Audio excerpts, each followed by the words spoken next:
হ্যাঁ, মানে আজকে আমাদের অফকোর্স ফার্স্ট উইক খুব ভালো গেছে। তোমরা জানো যে আমরা সরস্বতী পুজোর দিন রিলিজ করেছি এবং অবশ্যই 23শে জানুয়ারি ভেরি ইম্পর্টেন্ট ডে। আমাদের ভারতবর্ষের সবথেকে বড় হিরো সুভাষচন্দ্র বোসের জন্মদিন। তখন আমরা ইনফ্যাক্ট এই ছবিটার একটা স্ক্রিনিং করেছিলাম, বাট বিকজ এই ছবিটা আমরা ডেডিকেট করি বাচ্চাদেরকে, তো আমাদের এখানে প্রায় 250-300 বাচ্চা দেখেছেন, দে রিয়েলি এনজয়। এবং ছবিটা তোমরা জানো যে বুক মাই শোতে আগের দিন থেকে কিভাবে সবাই ছবির টিকিট কেটেছেন এবং মানুষজন দেখছেন। আমাদের এক উইক হতে চলবে। এবার আমাদের মনে হয়েছে যে এবারে আমাদের যে পরিবার, যেটাকে আমি বারবার বলি বাংলাদেশের পরিবার, তাদের বড় থেকে ছোটদের, অনেকে বড়রা আসতে পারেননি যারা পরে দেখবেন বলেছেন।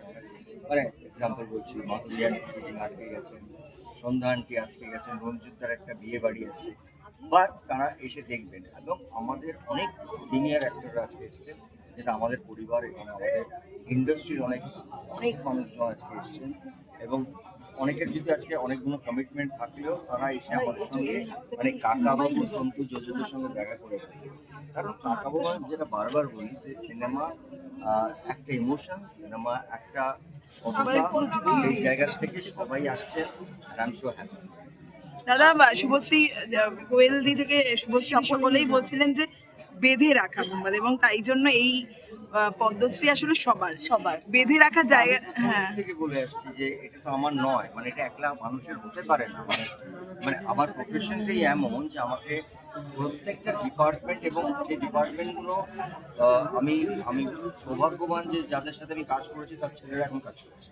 মানে একজন ইলেকট্রিশিয়ান বলতে পারি, একজন আমাদের প্রোডাকশন অ্যাসিস্ট্যান্ট বলতে পারি, আমার অনেক ডিপার্টমেন্ট আছে যাদের বাবার সাথে কাজ করেছি। আবার আমি এমন ডিপার্টমেন্টে এমন এমন লোকের সাথে কাজ করেছি যারা আমাকে করে নিয়ে বলেছে ছোট জিজ্ঞাসার সময়। তো পরবর্তীকালে আমি যখন হিরো হয়েছি তখনও তারা কাজ করে। সো আমার কাছে না এটা এইটা এই এই পুরো জিনিসটা একটা পাওয়া। আমি এই মেধে রাখাটা এটা এটা কিছু নয়। এটা আঘাত না থাকলে তো আমরা হারিয়ে যাই, আমরা প্রত্যেকে হারিয়ে যাই। কারণ এটা একজন নয়, এটা পুরো সিনেমা, মানে আমাদের এই পরিবার। আর পরিবার যত বাড়বে, পরিবারের যত নাম হবে, পরিবারের সব সদস্যদেরই নাম হবে। এই বেঁধে রাখার কাজটাই বোধহয় বোম্বাদা পারে, তাই সব রাগ অভিমান ভুলে যায় হ্যাঁ বোধহয়। হ্যাঁ, এখন এখন রাগ অভিমান দুঃখ কষ্ট এটা সবার থাকে।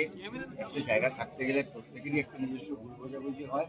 তবে হ্যাঁ, মানে মানুষকে এটা বুঝতে হয় যে আমরা যারা পর্দাতে বা ক্যামেরার সামনে কাজ করি, তারাও কিন্তু এন্ড অফ দ্য ডে আমরা মানুষ। মানে এটা যে কোনো মানুষের যেরকম রাগ অভিমান দুঃখ ভুল বোঝাবুঝি হয়, সেটা কিন্তু আমাদেরও হয়। মানে আমরা পর্দাতে থাকি, মানে আমরা এন্ড অফ দ্য ডে আমরা হিউম্যান হই। এটা খুব সাহায্য করে। এই জন্য আজকে ছবিটা বোধহয় সেটাই প্রমাণ করলো অনেকটা, দাদা, এবং মানে তোমার যেটা নিয়ে এত captionটা। কথা এত আলোচনা, দেখো, কিন্তু আমি তুমি ছবিটা নিয়ে কোনো আলোচনা করতে চাই না। দেখো, আমার বাড়িতে যেই আসে, ছোটরা আসুক বড়রা আসুক, বা আমিও অনেক মানে অনেক সময় যাই যেখানে রঞ্জিতা, আমি দীপকদা, মানে চিরঞ্জিতা, আমরা বসে আড্ডা করি। তো আমি যে আমার বাড়িতে সবাই আসে, এটার জন্য কোনো বিশেষ কারণ লাগে বলে আমার মনে হয় না। আর তোমরা নিজেরাও সাক্ষী থেকেছো যে পুজোর পরে আমার বাড়িতে একটা একটা পুরো আড্ডা হয় এবং সেটা কেউ বাদ থাকে না, ছোট থেকে বড়। তা এইটা চেষ্টা করবো, যতদিন থাকবো, যে চেষ্টা এই জিনিস মানে বেঁচে থাকবো ততদিন যাতে সবাইকে একসঙ্গে বেঁধে রাখা যায়। বোম্বাদা, তোমার আজকের ক্যাপশনটা যে কিছু কিছু হ্যাঁ। খারাপ লাগা বড়দেরও সামলে নিতে হয়। স্বাভাবিক, এটাই খুব স্বাভাবিক। বাড়ির যে কোনো বড় মানুষরা যদি কোনো কিছু খারাপ হয়ে থাকে সেটাকে সামলাতে হয়, সেটাকে আমি কি বলবো, সেটাকে আদর করে যত্ন করে সেটাকে গুছিয়ে। আর একটা প্রশ্ন, দেবদার প্রতি তোমার যে একটা খারাপ সবাই লাগা জানে ছিল, দেবকে আমি খুব ভালোবাসি, স্নেহ